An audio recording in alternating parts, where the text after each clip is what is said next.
Nós estamos recebendo no nosso estúdio a Maria Lúcia Oliveira, candidata a vice-prefeita pelo Partido Socialismo e Liberdade, o PSOL, dando sequência a essa série de entrevistas com os candidatos ou candidatas à vice-prefeitura de Teresina. Candidata Maria Lúcia Oliveira, bom dia. Nós vamos dispor de um tempo de 25 minutos para essa entrevista. É o tempo que está sendo concedido a todos os candidatos de forma isonômica. Seja bem-vindo. Eu gostaria primeiramente que a senhora se apresentasse, compartilhasse um pouco com o nosso público de quem é a Maria Lúcia Oliveira. Então, bom dia, caros jornalistas, a jornalista aqui presente, ouvintes, né, todos os ouvintes e as ouvintes da FM O Dia. Eu sou Maria Lúcia, eu sou uma mulher ribeirinha, nascida da região do Porto Velho, né? E assim, para mim é desafiador esse momento. Para você ver, eu sou de uma família de 9 irmãos. A gente tem uma luta pelo direito ao território na Zona Norte, onde a gente começou a trabalhar desde cedo na olaria. E a nossa disputa, ela sempre foi uma disputa por uma política comunitária dentro da comunidade. E eu estou sendo a primeira que está tendo coragem de colocar o meu nome como candidata a prefeita para levar essa voz do nosso povo, né, do nosso povo que ajudou a construir a história de Teresina, não só na parte material, mas na parte imaterial, mas na parte material também. Eu trabalhei em olarias, comecei a pensar sobre eu comecei a pensar sobre eu, enquanto mulher negra, tendo que muito cedo, criança, trabalhar. Então, isso me fez refletir, né, de que a gente só consegue mudar a sociedade se a gente se engaja politicamente. Então, a gente faz, desde cedo, tem esse engajamento político, na política comunitária, onde a gente consegue sentar com as gerações, da geração neta à geração avó, para que a gente possa e a gente dialoga sobre as nossas questões. Então, esse momento eu resolvi, né, fazer essa disputa, porque também por dentro do partido, da instituição, porque a gente entende que a política, ela é a chave da transformação da sociedade, não a política de mercado, a política da compra da consciência, mas a política de base, a política comunitária, onde a gente tem consciência que só a partir de uma consciência crítica que a gente pode transformar uma sociedade. Candidata, a senhora se apresentou, né, falou aí a sua história de vida, e o partido, e o PSOL, quais são ali as principais propostas, né, o que o PSOL vê como prioridade para uma gestão na Prefeitura de Teresina? Então, o PSOL, o próprio lema do partido já está dizendo, é socialismo e liberdade. Nós entendemos que a gente só consegue ter liberdade quando a gente consegue se posicionar criticamente. Então, uma das propostas que a gente tem, que o PSOL tem tido, é justamente essa, a formação de base. Nós acreditamos que não é a educação que vai mudar o mundo, mas se a gente tiver oportunidade de ter acesso a uma educação crítica, a gente consegue se posicionar e fazer as transformações necessárias para esse mundo, né, que historicamente, desde que sequestraram o primeiro corpo negro de África, a gente vem passando por saques, né, tanto da nossa questão das nossas terras, como até mesmo querem roubar até a nossa alma. Então, a gente acredita que uma educação crítica possa mudar, né? As políticas do PSOL, uma segurança participativa, porque a gente sabe que existe a segurança pública, né, e existe a segurança. Então, nós temos como propostas uma polícia que ela não seja militarizada, entendendo a raiz dos problemas, porque nada começa de uma hora para outra.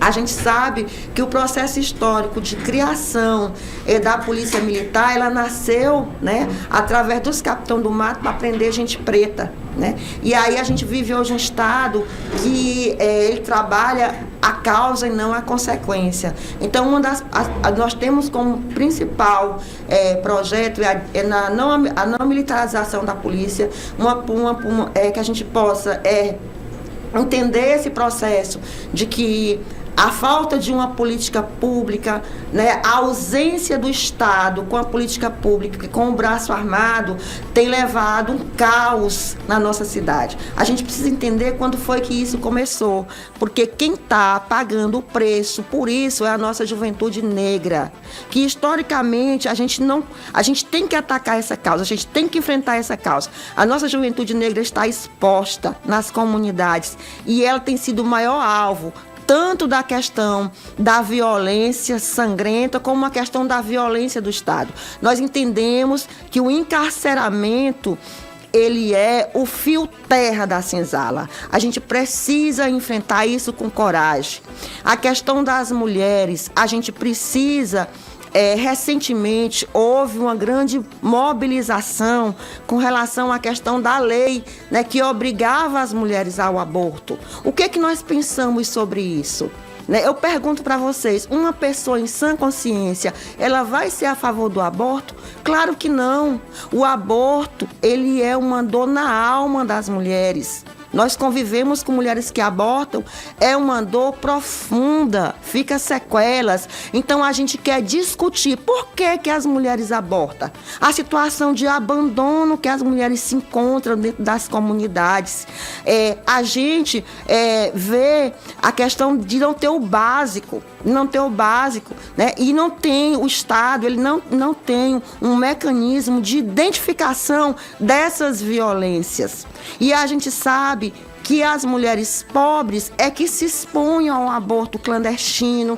Então, assim, a gente quer discutir profundamente isso. E nós temos propostas, né? A gente precisa fomentar, criar possibilidades que as mulheres elas tenham participação política. Para isso, a gente precisa investir em creche. É necessário. A gente convive dentro da comunidade, uma crechezinha berçário, né, numa periferia, é R$800 que uma pessoa paga por mês. Uma mãe paga, uma mãe pobre que já trabalha o dia todo, ela tem que dividir porque o Estado, a prefeitura não garante esse direito a nós ter creche. Eu sou mãe sozinha. Eu criei o meu filho onde eu saía 5 horas da manhã, deixava na escola, meio-dia eu voltava. Então, assim, nós mulheres estamos abandonadas nas comunidades. Nós temos uma rede de atendimento às mulheres que está aparelhada e não existe humanidade quando a gente chega, né, para ser atendida. Eu sou defensora popular, eu acompanho as minhas companheiras no serviço público de segurança. Recentemente eu acompanhei uma mulher, ela entrou falando baixo. Quando ela saiu calada, por a desumanização que está lá, que tem dentro dessas instituições. Precisa garantir um orçamento para que essa política seja garantida, mas garantida mesmo. Não que a mulher receba uma medida protetiva e depois ela volte para casa e morra. A gente precisa discutir isso profundamente. E nós temos uma proposta que fala da questão da saúde básica. Nós queremos construir uma Teresina participativa, popular, onde a gente faça as assembleias nas comunidades e as pessoas, elas digam o que é que ela quer, a população diga o que ela quer. Nós temos a proposta de investir pesado na saúde básica. A gente precisa ter uma saúde que seja preventiva. E a nossa proposta é que os técnicos e técnicas, a partir do agente de saúde, ele seja capaz de identificar as violações, as violências que acontecem lá no seio da família, que é a violência mais sutil e que é onde a mulher está exposta, aonde estão expostas também as pessoas que se suicidam nessa cidade. Eles precisam entender como é que isso funciona. O agente de saúde precisa estar preparado para entender todas essas violações e, a partir disso, trabalhar a questão trabalhar nas escolas, trabalhar na segurança, trabalhar na saúde e também nos conselhos comunitários. A gente só resolve um problema quando a gente enfrenta um problema. né? A gente tem que enfrentar isso. Saúde é um conjunto de ações. Nós estamos passando por um momento na nossa cidade aonde a gente vê as crianças catando lixo. As crianças catando lixo, né? É uma situação assim bem crítica. Então, assim, a gente precisa atacar isso. Nós vamos fazer auditoria pública, tanto no transporte quanto na questão da saúde, porque não existe nada público. Tudo que a gente está aqui fazendo e tudo que a gente tem, o transporte e a saúde, é pago por nós. E nós vamos discutir isso. Nós vamos fazer da Prefeitura de Teresina a casa do povo, onde as pessoas entendam como é que funciona o sistema. Porque, historicamente, a nossa cidade ela é governada por homens brancos, né, que nem da cidade são, totalmente descolado da realidade de Teresina, porque nada começa de uma hora para outra. A gente sabe que a história de Teresina é uma história que o nosso povo todo o tempo sendo negado. Desde que Domingos Jorge Velho invadiu a Teresina, matou os índios potis, desde que a gente foi obrigada pela lei de terras, deixar de plantar fumo, a queimada na casa da população negra, sabe? A gente vai enegrecer essa cidade. Nós temos consciência crítica e, além de tudo, nós temos a prática. Porque não adianta ler teólogos, não adianta você conhecer a ciência política, filosófica, se você não tiver prática. Porque toda teoria nasce da prática. E nós temos a prática porque aprendemos lá na base, lá na comunidade, o valor do nosso trabalho e também da nossa participação política, né, para a transformação dessa cidade. Pelo seu histórico, a senhora conhece muito bem a questão das políticas de habitação social, né, aqui na nossa cidade, principalmente voltada para as periferias. Proposta de candidatura sua e do Francinaldo Leão, ele tem alguma proposta voltada para a questão da política de habitação? E como é que a senhora avalia hoje as políticas de habitação aplicadas pelo governo federal? Então, uma boa pergunta sua. Eu venho também da luta pelo direito à moradia. E aí, a gente precisa pontuar também a questão do processo histórico, né? Nós lutamos para que houvesse uma abolição, uma pseudo-abolição, onde o Estado, ele nos negou o direito à terra, negou o direito a tudo, e ainda criou uma lei para dar direito aos senhores de engenhos que vieram de fora para construir o Brasil, e a gente fica sempre negada, né? Fica sempre lutando para não perder o que a gente tem. Então, pensando sobre isso, é como eu lhe falei, nós vamos fazer de Teresina uma Teresina popular, nós vamos fazer assembleias populares, conversando com as comunidades, entendendo qual é a política de habitação que a comunidade quer. A gente sabe que Teresina tem mais de 200 ocupações. Nós vamos fazer um estudo de como é que estão essas ocupações, se essas ocupações, como é que está a questão legal, e se tiver o dono devendo imposto, a gente vai desapropriar e garantir que as famílias tenham a casa. A gente vai direcionar também para o título de posse da terra, que vai ser no nome da mulher. Nós vamos fazer convênio com as universidades estadual, federal, Instituto de Educação, para que a gente possa ter os técnicos dando subsídio, suporte para que as casas sejam construídas em mutirão.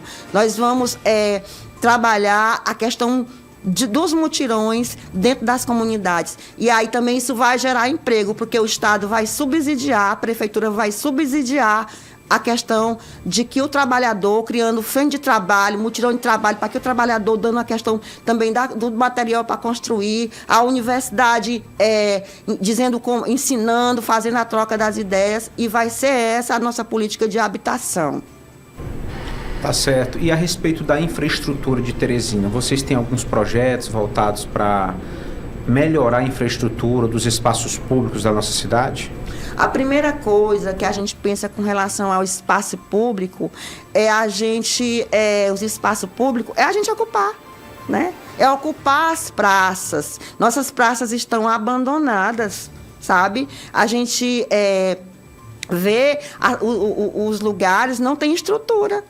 A gente vai dar um exemplo bem claro aqui da questão estrutural, né? Foi investido milhões na questão do projeto Lagoas do Norte. Um projeto entranhado de racismo ambiental, onde não se foi conversado com a comunidade. E aí tudo que se construiu lá, né, e nós não tivemos nem o direito de participar, né, nós não tivemos o direito de opinar sobre o que a gente queria. Entraram nas nossas casas, selaram e disseram que a gente ia ter que sair. Então, hoje fizeram aquele mega projeto ali, aquele mega elefante branco, e hoje a prefeitura já tem que reformar, gastando não sei quantos milhões. Para que serviu isso? Entendeu? Então, uma das primeiras coisas, a gente só consegue fazer uma política na sua raiz quando a comunidade ela entende o valor daquilo. Porque a comunidade, ela mesma poderia ser guardiã daquele lugar. Mas porque ela acha que aquilo ali não é para ela abandona. Entendeu? Nós temos aqui também, e eu preciso trazer isso, a questão dos rios, que eles são abandonados, sabe? Abandonados. A gente precisa pautar e discutir tudo isso. A começar pelo lixão de Teresina. O lixão de Teresina hoje, ele é uma ferida sangrando na nossa cidade. Tanto para as populações que moram ali ao redor, como para o próprio lençol freático do rio, porque a gente sabe que aquele chorume, ele vai para o rio. E aí é onde a gente entra, os nossos pescadores, eles têm feito uma força-tarefa para que os aguapés não tomem de conta do rio. Então, assim, quando a gente falar em estruturar qualquer coisa, não adianta falar em estruturar se a gente não conversar com o povo. Fazer com que o povo se sinta parte, pertencente, entendendo que para nós não tem nada público, né? Tudo é pago com o nosso suor e com o nosso dinheiro. O PSOL, ele é, de certa forma, muitas vezes taxado como um partido radical, né? Um partido ali da extrema esquerda, no passado bem mais, hoje bem menos. Mas é certo que é um partido que, embora esteja bem representado no que diz respeito à quantidade no Congresso Nacional, na Câmara de Vereadores, por exemplo, o partido não tem nenhum vereador. Caso a sigla chegue no Palácio da Cidade, como é que se daria o diálogo com a Câmara, tendo em vista que o Executivo, para conseguir desenvolver alguma política pública, precisa negociar, precisa conversar com os vereadores, e o PSOL, né, não tem nenhuma bancada forte aqui em Teresina? Então, nós entendemos como radical e na raiz do problema. Não é essa radicalidade, porque eu até costumo dizer, né, que eu não acredito numa revolução onde a gente não possa dançar. Então, quando a gente fala de radicalidade, é olhar para o problema na sua raiz, na sua essência. Eu sou do tempo também daquela política comunitária, onde a gente tinha aquela esperança de mudança. E eu aprendi na base que a gente só resolve com o povo, né? Nós temos um exemplo muito didático para nós, que foi a deputada Francisca Trindade, né? Ela passou por muita dificuldade. Se a gente hoje, como mulher negra, né, que a gente está sempre pautando essa questão racial, né? A gente sofre, imagine lá ela, naquele tempo, uma menina, e ela sabe o que ela fazia, por isso que ela tinha a credibilidade do povo. A Câmara Municipal é a casa do povo. Os vereadores, eles representam através do voto o povo. Então, a gente vai governar com o povo. Se eles não quiserem votar os nossos projetos, a gente coloca o povo lá. Até mesmo para dizer o que é que essa Câmara de Vereadores tem feito. Se não negociar a pauta, entendeu? De favorecer os empresários, de favorecer as classes que dominam, sabe? A Câmara de Vereadores, ela não se posiciona com relação à matança da população negra em Teresina. A Câmara de Vereadores não se posiciona com relação à falta de assistência que as mulheres têm passado nessa cidade. vereadores não se posiciona quando a Unicef disse que o estado do Piauí é um dos estados onde as crianças têm menos acesso ao direito básico. Qual é a posição da Câmara? Então a gente vai levar isso para o povo. É o povo que vai direcionar, porque eles são ali funcionários públicos que tiveram lá o direito de estar lá porque foram votados para garantir o direito. Então nós vamos governar com o povo. Certo. A respeito da mobilidade, do transporte, a senhora como moradora da periferia, qual a sua proposta para tentar não só imaginar uma solução, mas para colocar em prática de fato mais transporte público à disposição das comunidades? Então, essa questão do transporte público, ela é um gargalo, historicamente, nas nossas vidas, né? Na década de 20, a gente tinha um transporte público que ele era a prefeitura que bancava, né? E aí o tempo foi passando, depois a prefeitura vendeu para um empresário lá no tempo do Alferraz. Eu sei que é uma celeuma histórica a questão do transporte público.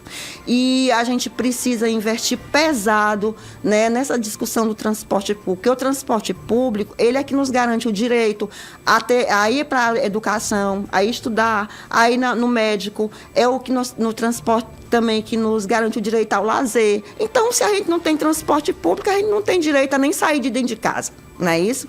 Então, o que é que nós pensamos sobre isso? Nós pensamos, e ainda assim, ainda tem a questão do estresse na parada de ônibus, né? As pessoas LGBT e as mulheres também são as que menos têm o direito garantido, né? A gente tem os assédios também que a gente passa.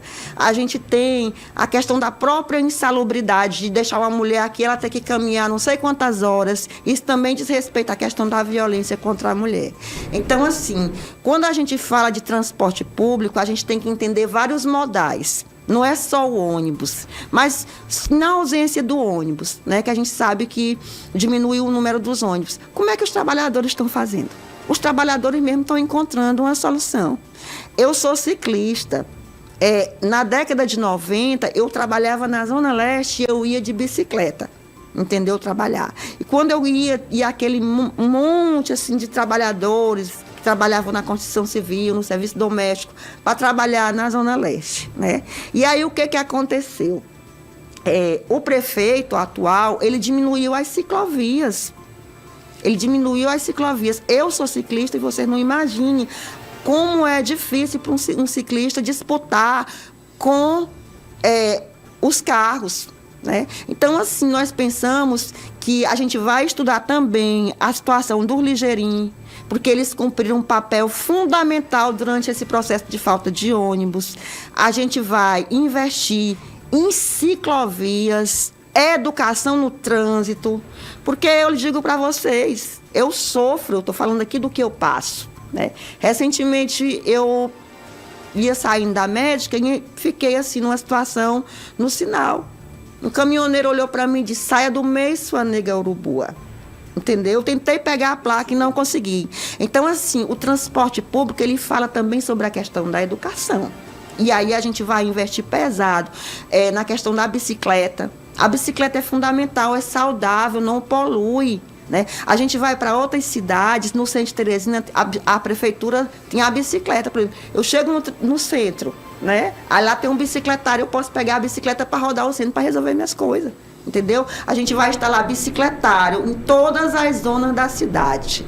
A gente vai discutir a questão do transporte público, porque a nossa ideia é que seja um transporte público mesmo, que seja público, que a gente não possa pagar por ele.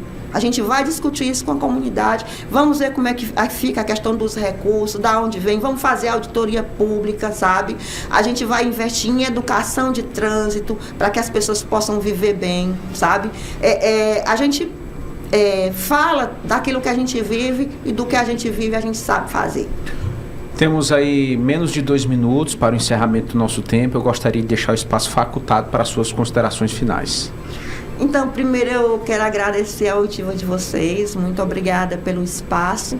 Eu quero dizer que eu, enquanto mulher negra, que ajudei a construir essa cidade, junto com meu companheiro Francinaldo, estamos preparados, porque nós administramos nossa casa, né? Então, como eu administro a minha casa, garantindo que não falte o recurso para pagar a água, pagar a luz, pagar o gás, a internet, porque a internet hoje é que nem água e luz, né? A questão da educação, do lazer, como a gente administra a nossa casa com esse recurso, né? Com o nosso recurso, com o salário mínimo, a gente está preparada para governar a cidade, está preparada para administrar a cidade, porque nós sentimos lá na pele, né? E todas as gestões matriarcais, a gente sabe que o amor, ele floresce. E nós temos tido esse diálogo, eu com meu companheiro Francinaldo. Nós temos aprendido muito nesse processo e vai ser com essa pegada, com amor, construindo uma Teresina de escuta, de afeto,